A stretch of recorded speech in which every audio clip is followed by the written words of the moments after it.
जैसे में बहुत सारे नास्तिक लोगों का ये सवाल रहता है कि खुदा का कोई वजूद ही नहीं है, और वो ये कहते हैं कि ये दुनिया जो है फिजिकल लॉस के तहत चल रही है, तो हम कैसे उनके सामने खुदा के वजूद को साबित करेंगे।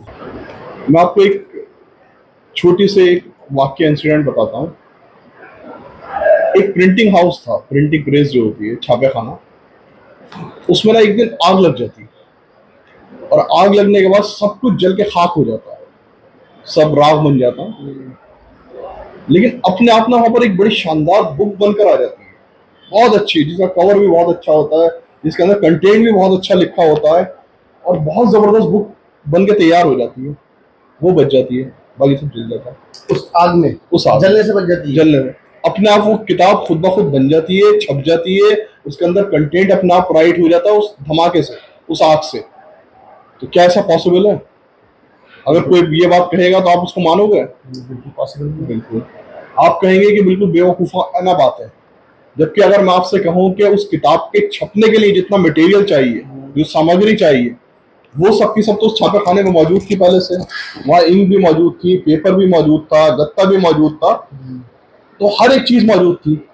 उसके बावजूद आप कहोगे जब तक कि उस किताब को छापने वाला नहीं होगा तो वो किताब अपने आप नहीं छप सकती। और खुद ब खुद किताब का छप जाना एक धमाके से, ये तो निहायत ही बेवकूफी की बात होगी। लेकिन जब बात इस कायनात की, खुद आपके वजूद की आती है कि इंसान कैसे वजूद में आए, कायनात सृष्टि कैसे वजूद में आई, तो हमारे नास्तिक भाई जो है वहां पर आग बंद करके इससे भी बदतर बेवकूफी को मानने को तैयार हो जाता है कि दुनिया में एक धमाका हुआ और धमाके के बाद अपने आप सारी चीजें वजूद में आ गई, और अपने आप जो है उन्होंने अपने लिए लॉस तय कर लिए कि किसको कैसे काम करना है। पहली चीज ये समझ लीजिए कि फिजिकल लॉस को हमने जाना है साइंस के थ्रू, लेकिन साइंस और साइंटिस्ट ने वो लॉस बनाए नहीं।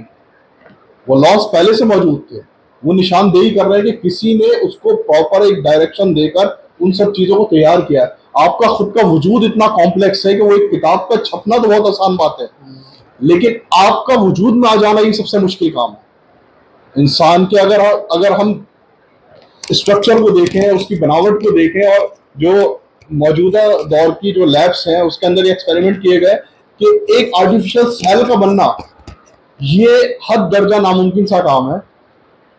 और एक सेल जो होता है वो लाइफ नहीं होती है, कोई भी क्रिएशन बिना क्रिएटर के वजूद में नहीं आ सकती बिना बनाने वाले के। ये उससे भी बेवकूफी की बात है कि एक धमाका होने से किताब छप कर आ जाए। यानी कि मैं आपसे कहूं कि 1 लाख बार आप सिक्कों को उछालो और हर बार हाइड आए, ऐसा पॉसिबल है? ये फिर भी पॉसिबल हो सकता है, लेकिन इस कायनात का वजूद में आना और उसके बाद चल पाना, इतने अरबों साल होता है पूरा सिस्टम का चलना, ये नामुमकिन सी बात है, बिल्कुल बेवकूफ, जब तक कि इसको बनाने वाला कोई ना हो।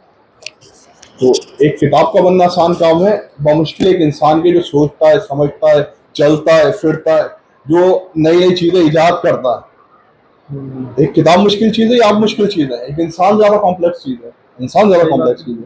तो आप किताब को तो मानने को तैयार हो कि वो वजूद में नहीं आ सकती, लेकिन आप इंसान के लिए ये मान लेते हो कि इंसान अपना आप वजूद में आ गया। जज़ाकल्लाह।